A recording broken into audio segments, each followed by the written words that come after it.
Salut sur vous. En quête de patrimoine, découvrons notre histoire. La vie des saints. 18 décembre, nous fêtons Saint Gatien.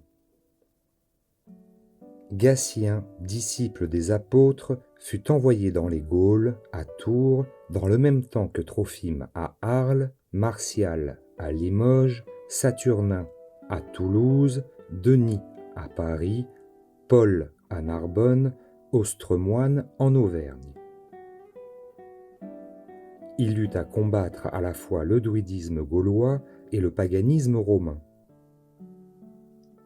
Il commença par des prédications familières dans lesquelles il exposait l'impossibilité de la pluralité des dieux, la fausseté et la superstition du culte idolâtre.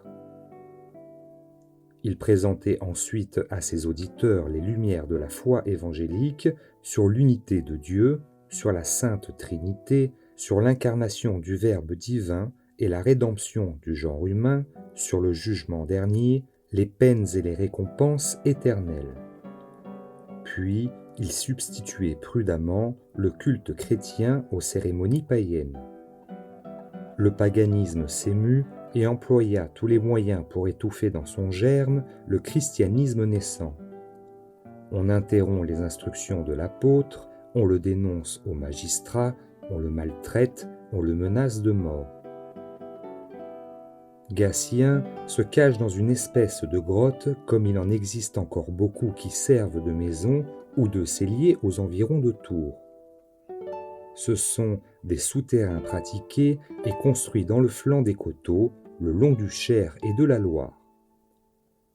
On visite encore, à Marmoutier, une grotte sanctifiée par le premier évêque de Tours. Il y avait dédié un oratoire à la Mère de Dieu. Il y célébrait les saints mystères, y instruisait les fidèles et leur conférait les sacrements. Sa vie, plus angélique qu'humaine, et les nombreux prodiges qu'il opérait le faisaient considérer comme un être extraordinaire et préparer les cœurs au don de la foi. Il érigea 8 oratoires, tant dans la ville de Tours que dans les bourgades environnantes. Il établit hors de la ville un cimetière pour les chrétiens. Comme saint Ursin, l'apôtre du Berry, saint Gatien, l'apôtre de la Touraine, mourut en paix, tandis que les premiers missionnaires de l'Évangile expirèrent tous, ou presque tous, dans les supplices.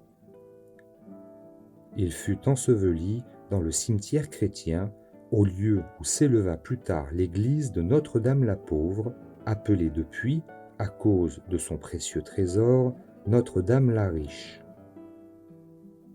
Saint Martin le fit transporter dans l'église cathédrale.